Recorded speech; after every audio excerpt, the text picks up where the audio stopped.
Hi everyone, how are you? So today we're going to be looking at I'm probably saying it wrong, Ferenc Pinter Tarot. The majors are created by a world famous painter, Ferenc Pinter. Minors are brilliantly compiled from Pinter's vast body of work. This new deck is the definitive Pinter Tarot borderless cards, perfect showcase for Pinter's imaginative, expressive style with impeccable color reproduction, nuanced shading, and finely realized details.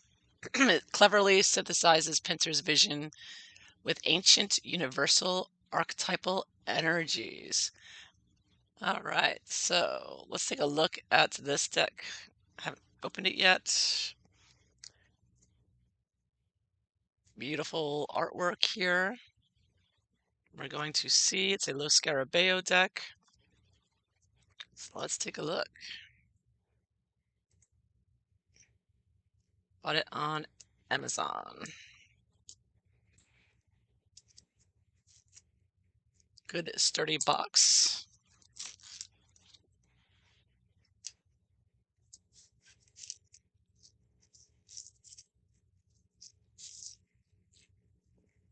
So you have it, 78 cards and book. So this is not a new deck. I mean, it's been around for a while, but I didn't buy it initially. I don't remember why. I guess when I look, probably partly because I favor, more Rider-Waite Smith. But yeah, very good box there. Okay. Over there. Very well packaged. You get the double layer of sealing here. 2 layers of, oops, wrapping here. Let's see how thick the deck is. Good quality cardstock.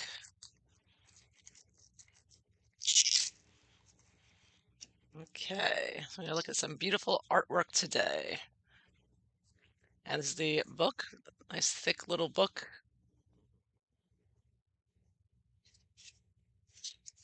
Very nice paper. It's that smooth, thick paper. And it was from 2021. So it's a relatively new deck. It says tarot decks from the very beginning have always been incredible works of art. So from first-hand card created for the nobility of Italy to the rougher but quite attractive woodcuts of Marseille.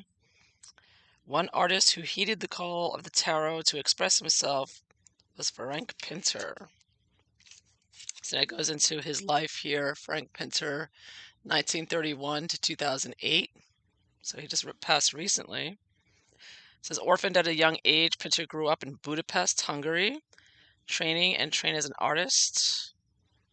Despite his obvious skill, he was denied entry into the Academy of Fine Arts because of his political ideas. Wow, that's what's happening here in the US now. Everything's political. You don't have the right political opinions, you're kicked off of YouTube. This poor guy, this brilliant artist, didn't get into art school because of his political ideas. You see how ridiculous it is to be so political? In 1956, to escape the Hungarian Revolution, he made his way to Milan, birthplace of the tarot in Italy. Pinter found work as an artist, gaining renown illustrating covers for books and magazines. In 1989, Pinter painted a beautiful series of 22 tarot trumps for Lo Scarabeo for this new deck. Lo Scarabeo reproduced those masterful original cards of the major arcana and paired them with 56 other beautiful artworks created by Ferenc Pinter throughout his life. In these cards, you will see iconic scenes from the works of William Shakespeare and adventure novels, along with scenes of everyday and romantic bliss. Some of the images are gritty and grim, as Pinter did not shy away from depicting the harshness and violence of life. But then neither does the tarot. These are accompanied by cards which celebrate his life's joys, delivered by Pinter's characteristic whimsical and witty style. Sometimes minimalistic, sometimes heavily stylized, Pinter thoughtfully holds a mirror up to the world and hints at the dimension that exists beyond reach of our senses. The range, versatility, humanity of his work makes it an ideal choice for divination tool. His bold colors and audacious compositions will inspire you as you turn these cards over in a reading, telling new stories and dreaming new dreams. Okay, so what I really like about this now, I'm just realizing, is that this artist painted the major arcana, and of course it goes in and it gives you interpretations for each of the cards, right? But he painted the major arcana for the tarot, so this is not just taking his artwork and saying, this looks like it'd be good for the world, or this art looks like it would be good for strength. Like, he actually painted paintings knowing that they were going to be, used for the tarot, the major arcana anyway. So the major arcana, this artist made for the tarot.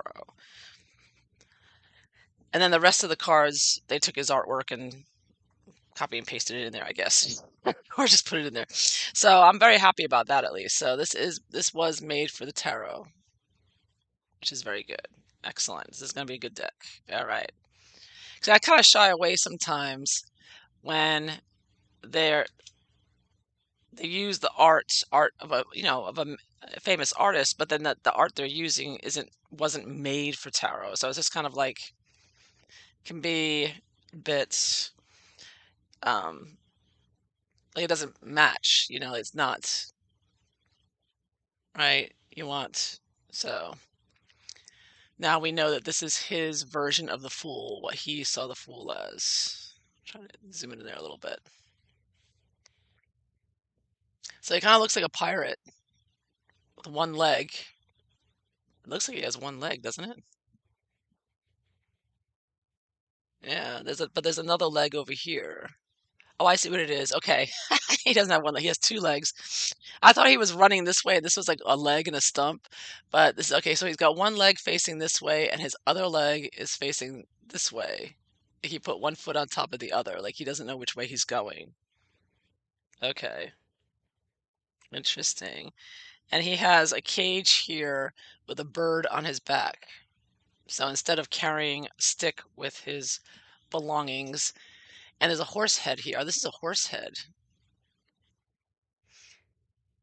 So this is really surreal art for sure. Wow.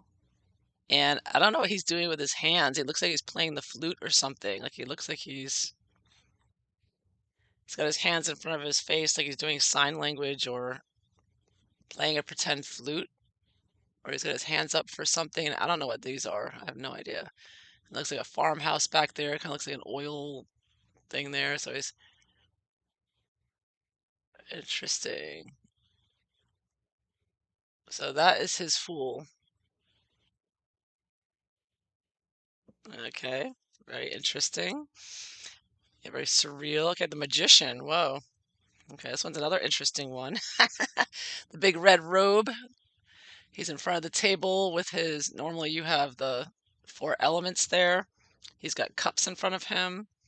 And he's like, okay, so that's his face there. That's his big hat. Okay, for some reason I thought that might have been his face for a minute, but there's his face down there. He's got a big black hat and a wand going through it. It looks like, and he's doing something with the blocks there on the table. It looks focused on that, and he's wearing looks like something around his waist, like a bag around his waist. Okay, so that's the Magician. He's got balls in the air there around him, doing something there, floating in the air. The High Priestess. Whoa. Very mysterious looking, very spiritual here. It's almost like she fades away at the bottom, like she's ethereal, like she's a ghost. And she has a hat that's like kind of popish like hat.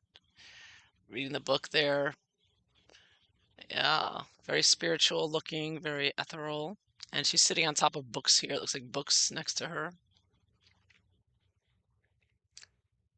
very quiet. That and in the book, there's a little. I don't know if you can see. There's like a little human figure in there.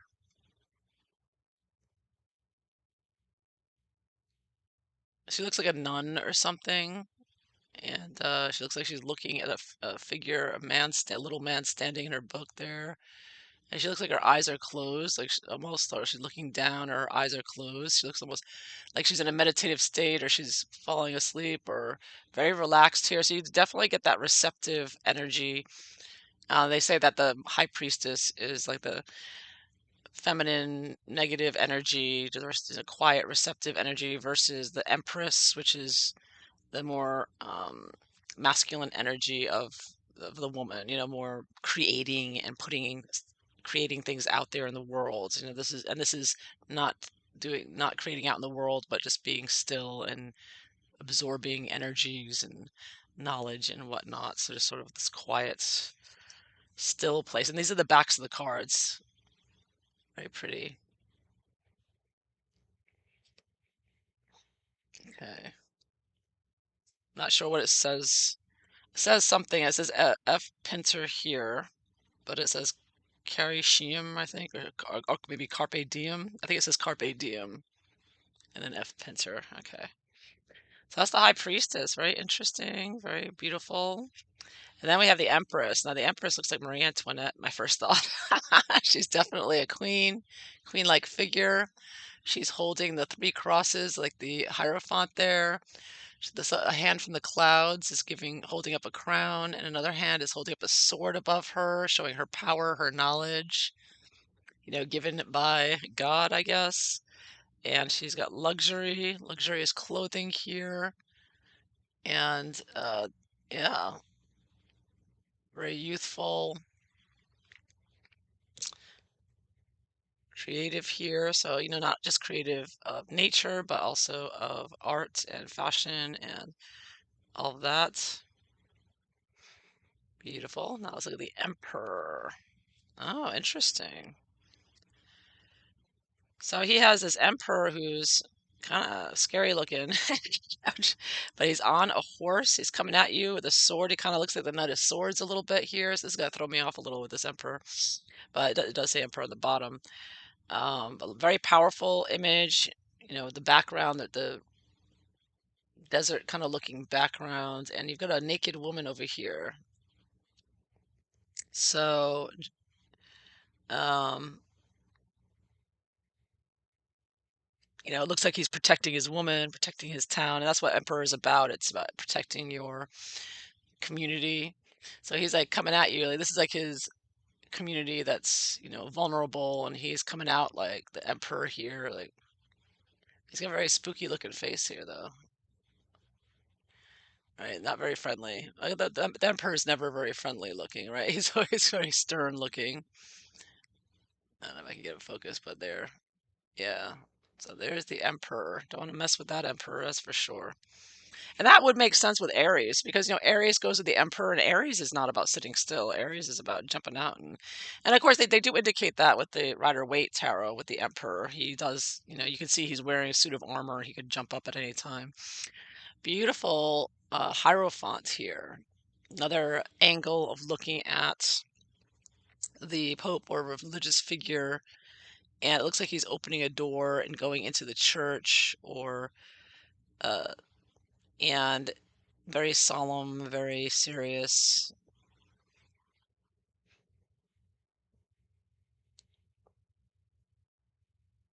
Very the early 1900s, it's so important to have the people at their right costumes, their outfits they wore, very official. And the lovers.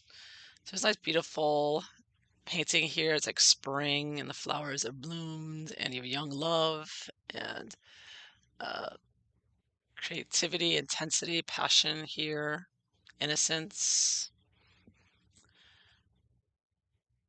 Yeah. Beautiful. And then we have the chariot. Okay, now this is an interesting chariot, definitely.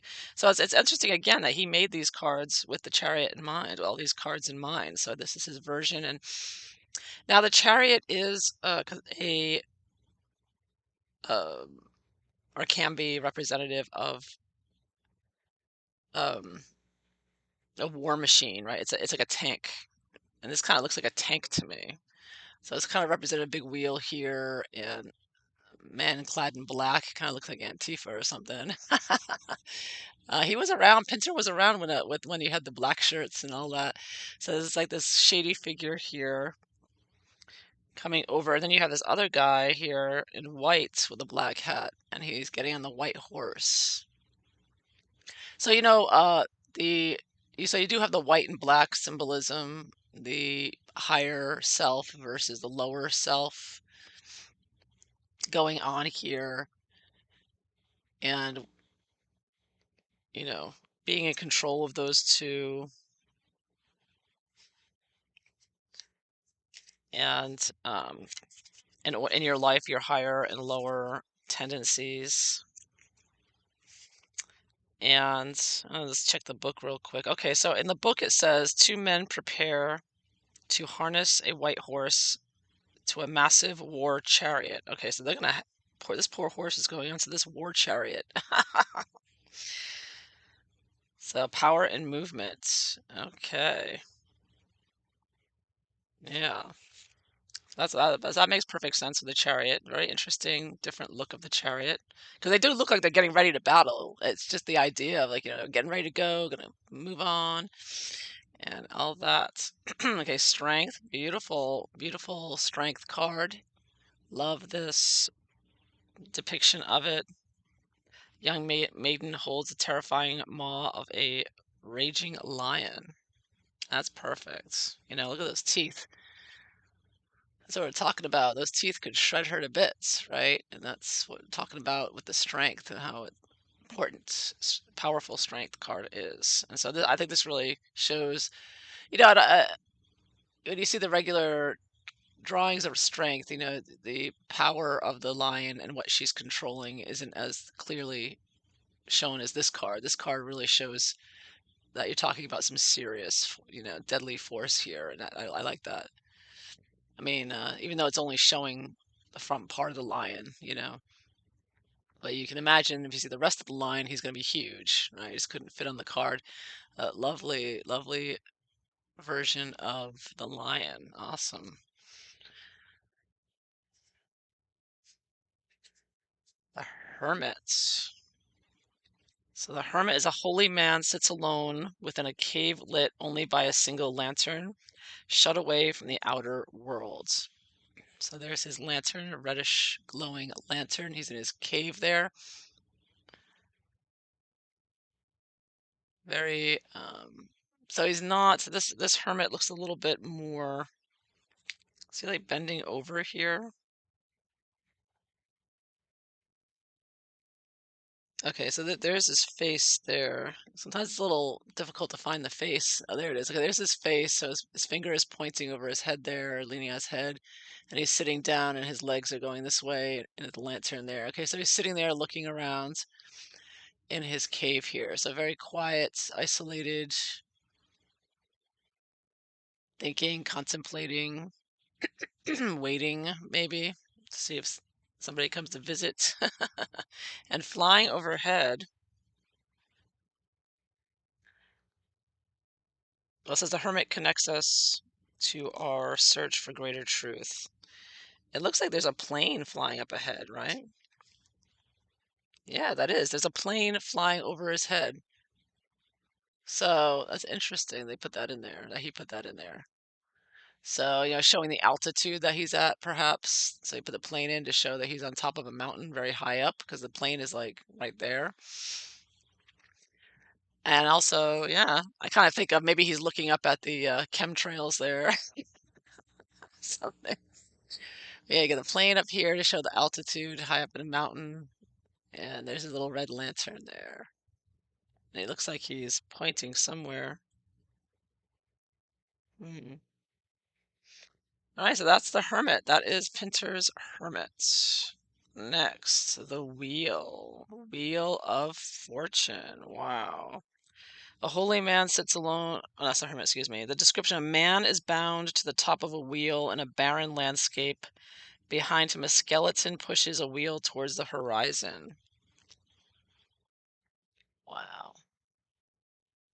Yep, so that is humanity stuck on the wheel of fortune. Which way will it go for you? You never know. And he's just hanging on there. There's the skeleton. When you move past the wheel of fortune into your next life, like the skeleton here, you move on to the next.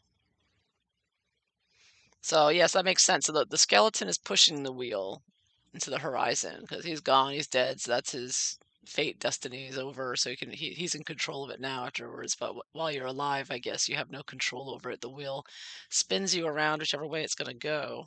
Interesting. So the wheel is like your karma, dharma, or something. Very interesting. Very, yeah. Next, justice. So justice is a woman in a sky blue robe, holds aloft a sword and scales. She walks forward and she walks forward, ignoring the struggles behind her. Yeah, so you got two people in a struggle here, pulling on a rope. As with any court battle, you got two sides, and justice, of course, is not looking. She's supposed to be blindfolded. She's not taking sides based on color or background or any of those other superficial reasons. She is making a decision based on the truth shown by the sword.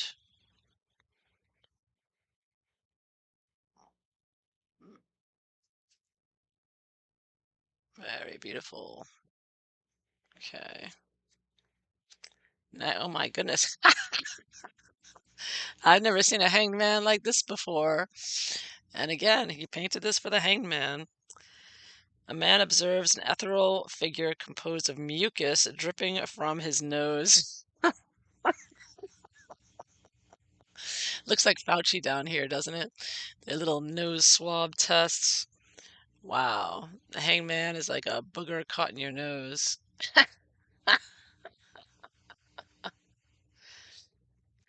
So the hanged man pretends to a time of slowing down, restriction, immobility, and initiation. Interesting. Kind of makes sense when you think of the COVID. If you've got a cold or whatever, you're going to be having to hang out at home and being isolated and forced to either go to a quarantine camp or and the hangman is about being victimized and whatnot. Interesting. They don't really say much more as to why he painted this for the hangman, really. Well, it says the hangman pretends to a time of slowdown, restriction, immobility, and initiation, and that sometimes life can be a bit ridiculous. Be still and reflective.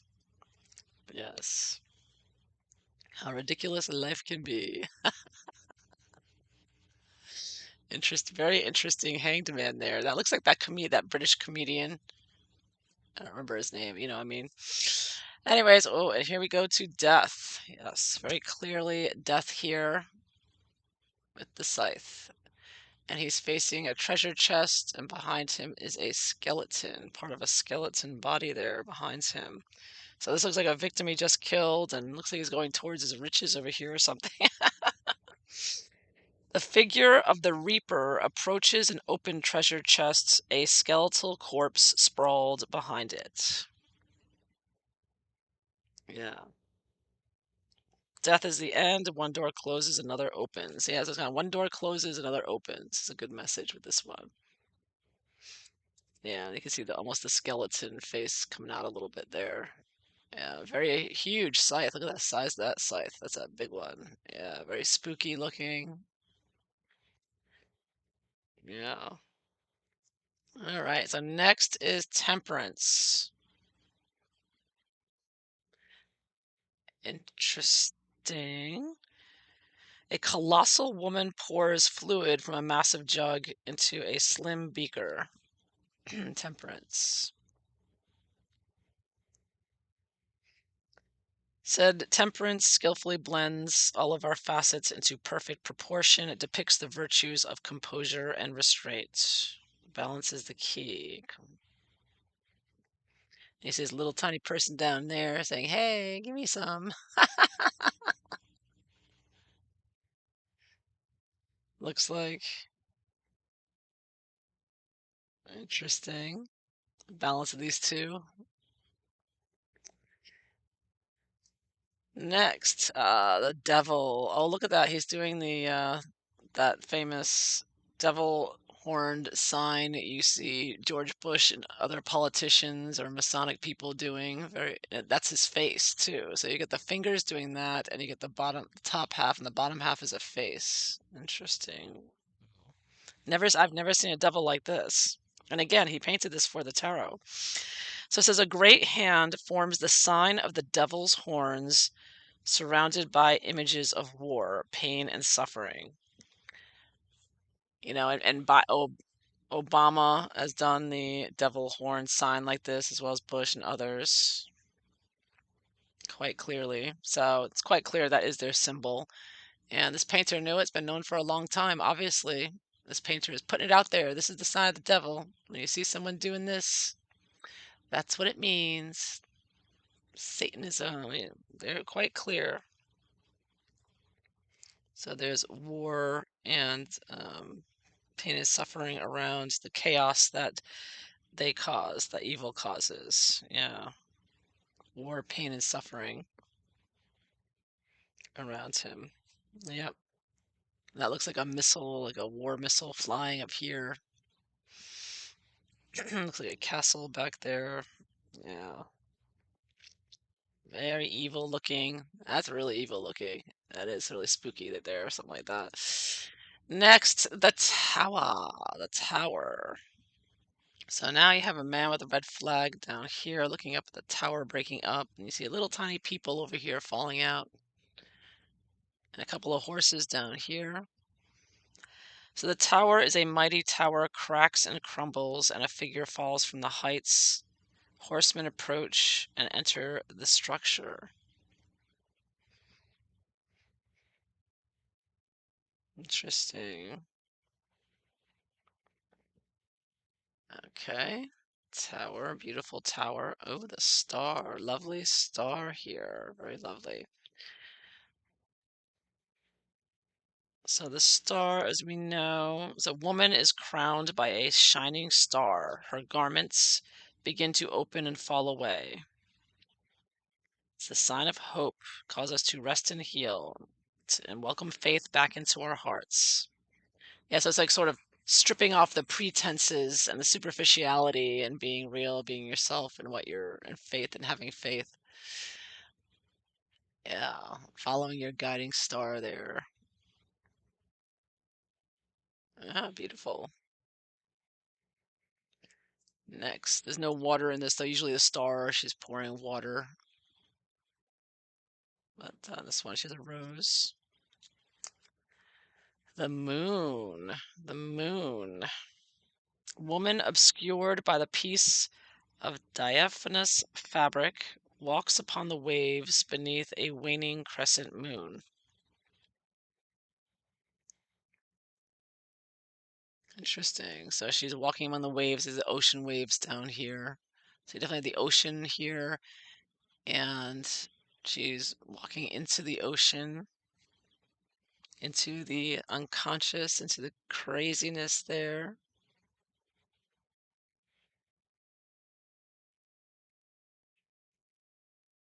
Yeah, it looks like, you know how a lot of they say, all right, so that bishop was saying, the Sheehan, about a possessed person. He said one of the symptoms of being possessed, I mean, not that this is always the case, but is that they strip their clothes off. People get crazy, they lose their sanity. One of the things they usually do is because clothes are restricting and uncomfortable. So then the moon is about being kind of crazy. So it's sort of like, even though it's socially inappropriate, obviously, to go out in public and strip your clothes off, unless you're at a nude beach or something.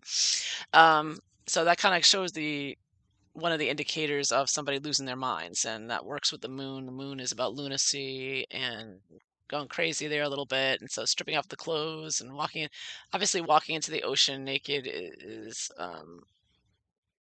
you know, yeah, not something you normally do. And so doesn't look like she's prepared like a normal person be wearing a bathing suit and ready to go. She's obviously made the decision in the middle of the night, like stripping off her nightgown to just jump into the water, maybe for whatever reason. She's being pulled. The moon is pulling her into the ocean of craziness, the unconscious craziness. And that's where a lot of, the unconscious is so powerful and can be affected and made to go crazy, or can make us crazy sometimes, right? Or seem that way, affect us. So, yeah, you sort of get the crazy vibe here for sure, is the bottom line here. Awesome painting, beautiful. I've never seen a moon like that. All these cards are so original. I've never seen these depictions like this, the cards. And the sun, oh, yeah, feel that heat. You feel that heat. The moon is so cool, right? It's very cool. And this one, the sun is like hot heat here. You're in a heat wave here with the sun. You're feeling that power of the sun's rays.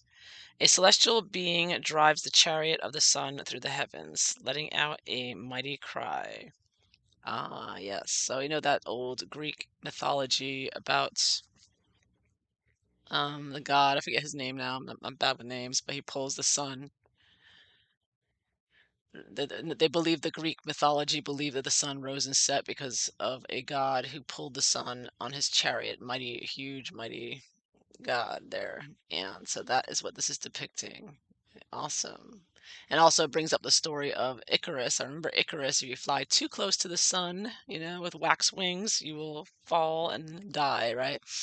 Can I get that one? The power of the sun here and the force of the sun. And it's like coming at you, right? It's coming towards you. So when the sun can be about fame and recognition and attention and whatever, and when it comes towards you, it's very powerful and it overtakes you, right? You suddenly go viral, right? You can be a regular anonymous person one day, then a video goes viral, and boom, you're gonna have the sun coming at you. So I love how this is depicted like that. Like here is coming for you. Boom, it can be overwhelming, but positive nonetheless. Very positive, life giving, joyful. You know, Sunny days here. Okay, judgment. Judgment card. Interesting. So the same kind of judgment idea here is coming down. Angel Gabriel, I think. An angel appears from the heavens, and and the potent blast of his trumpet calls the souls from the dead from their graves. So the awakening of the souls here, not as slightly different from Rider Waite, where Rider Waite they have their hands straight up and they're reaching out to the angel. Here it's like they're just getting woken up. They're like zombies or whatever, and they're just waking up saying. And this is interesting. He painted this person here as half flesh and half skeleton. Kind of spooky though. I've never seen a depiction like that. It's like it's like a skeleton with some skin still on him. He had fun with these body pictures. Yeah, so these people look like they're just waking up, like they're just like opening their eyes, like, where are we? What's going on? So this confusion. I like that. It's like, because in the regular judgment, the people already know what's going on and they get their hands up, like, pick us up, take us away. We want to go now. But in this one, it seems like they're just the kind of the confusion, the waking up to a new situation when you're thrust into a new situation and you're not sure what's going on. What do I do? How do I handle this? You kind of get that vibe with this car, which I like. So it's sort of like a wake up call. It's like, hey, things have changed, well, wake up. And they're just like, oh, what's going on? What do I do here? What do I need to know? So I love that. It's a great depiction of judgment. Love it. And the world, another beautiful, beautiful rendition of the world. A pregnant goddess stands at her place where the land and the water meet. She is encircled by the phases of the moon. Yeah, they said women are connected with the moon, the monthly cycle there, and pregnancies as well, sort of showing that her belly can be like the world there. And she's standing right, she's got one foot sort of on the edge of water here and lands. Land and water meet. Beautiful. So she's not quite as joyful, but definitely showing completion. You know, she looks like she's about to give birth any second now. So cycle is almost completed to the joyful occasion of birth and renewal. And of course, you're born, you go right back to the fool, the new life, new beginning, right? So yeah, this is the cycle of life. So there you have it. So those major arcanas were made that he made for the tarot. And now the rest of these pictures are not necessarily intended for tarot, but what he painted, they're using his paintings still. So here we get the Ace of Cups. I'm just gonna flip through it, not take too much time talking. I see someone's butt. Oh, funny. Ace of Cups, Two of Cups.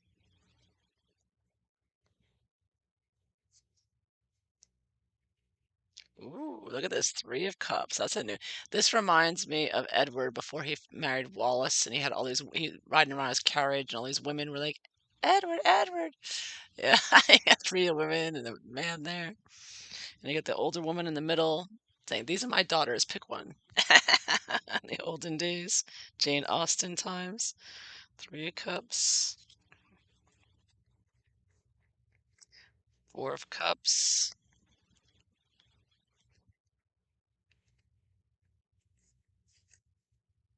Five of Cups. These cards are beautiful, right?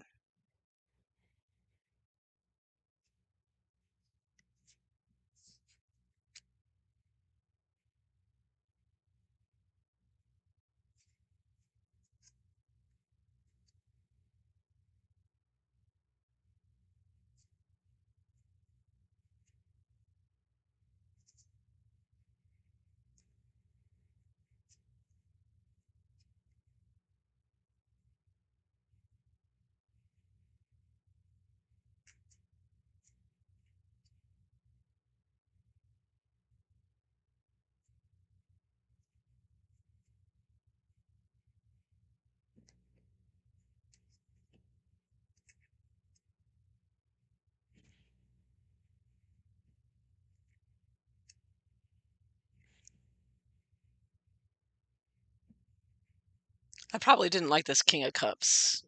If I'd seen that, I wouldn't have been like, there's no water in it. But, again, he didn't make these smaller arcana for the tarot, so. Ace. Ace of coins. Look at that. Definitely. I love that. Two coins.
Now we're in the wands.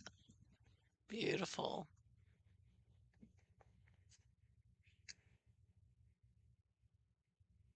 Love that. Two of wands. I love that you can see where she's looking out into the distance there. Different viewpoint. Three of wands. Also, the idea she's looking down.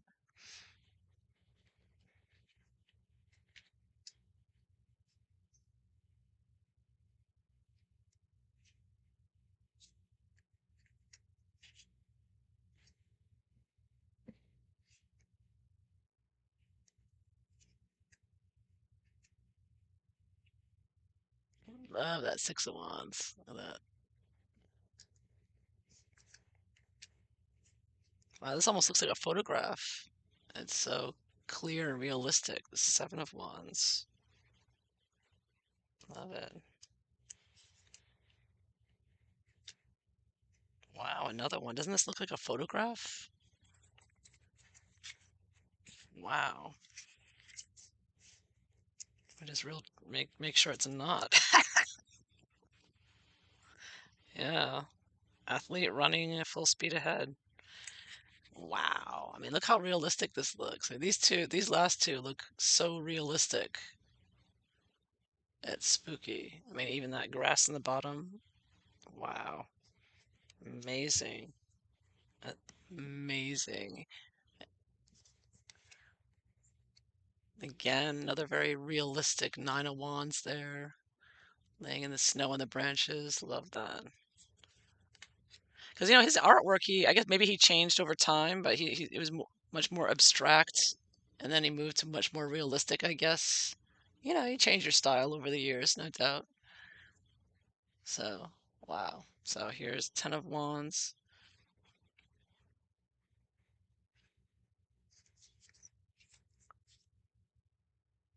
Page of Wands. Look at those tattoos, right? He's ahead of his time with the tattoos now. Page of Wands, Knight of Wands,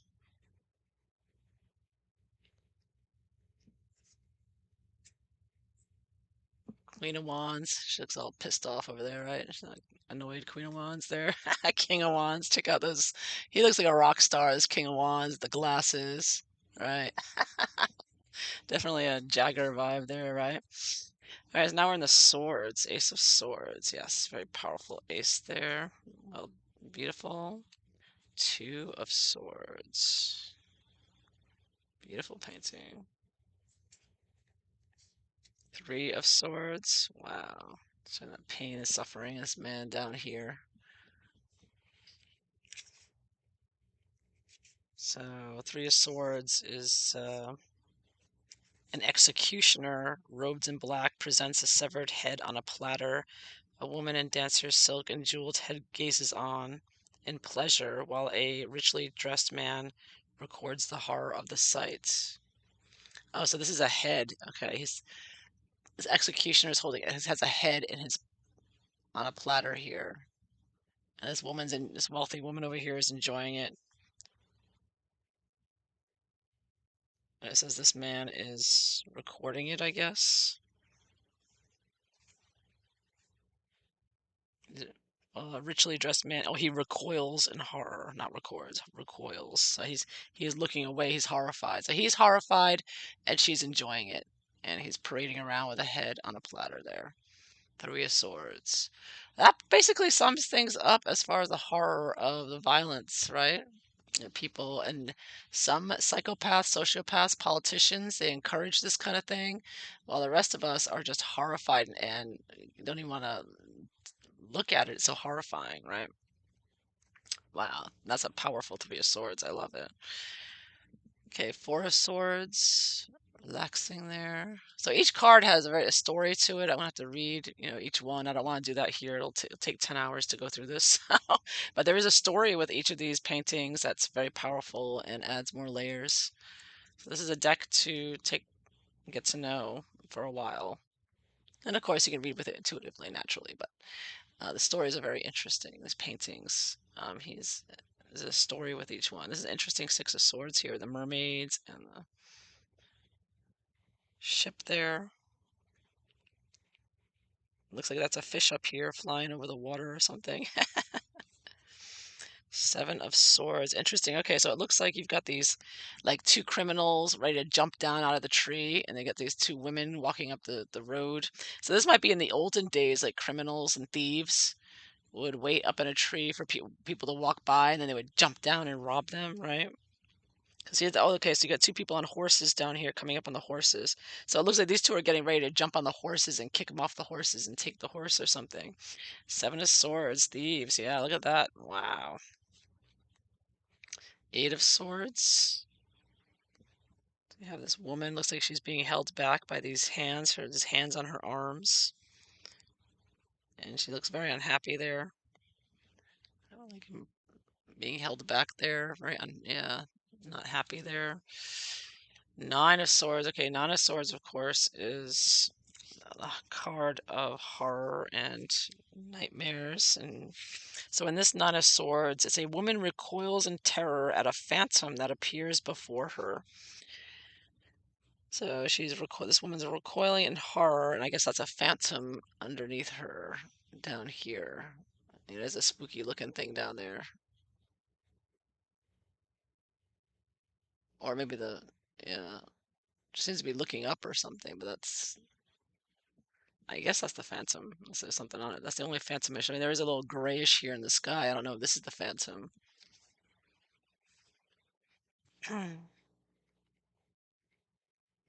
Yeah, so I'm feeling overwhelmed and whatnot. I guess this is. I would assume this figure down here is supposed to be yeah, this looks like phantomish here. It doesn't look alive. Right? It doesn't look. Yeah, she's definitely horrified. Oh, there's a Ten of Swords. Okay, so here you have an execution about to happen here. Um, with this Ten of Swords, which is very much like the Ten of Swords meaning. A knight in a bloody armor raises a sword dripping with gore to execute a prisoner whose head is on the block. Wow, so I don't think I've ever seen a tarot deck with the executioner and the person with their head on the block. Yeah, but that is what's gone on for so long and to this day with certain groups and politicians. So wow, the horror of that's about to happen. Yep. Definitely the energy of Ten of Swords. So you feel the danger of the Ten of Swords and the agony and the bloodshed and the horror of the swords. So Page of Swords, live by the sword, die by the sword, right? Knight of Swords.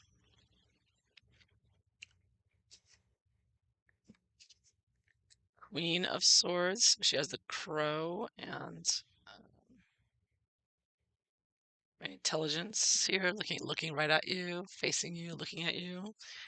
And then the King of Swords. And he's wearing like very intense, looking right at you again. Just real quick, I'll look at the king, if it says anything about him. He's in full royal regalia, stares straight ahead, surveying all that he rules. He's the ultimate strategist, shrewd. So that is it. So that's the last of the cards, and so this is a gorgeous deck, beautiful artwork. Well done. So I hope you enjoyed this. Thank you for watching. Take care. Bye-bye.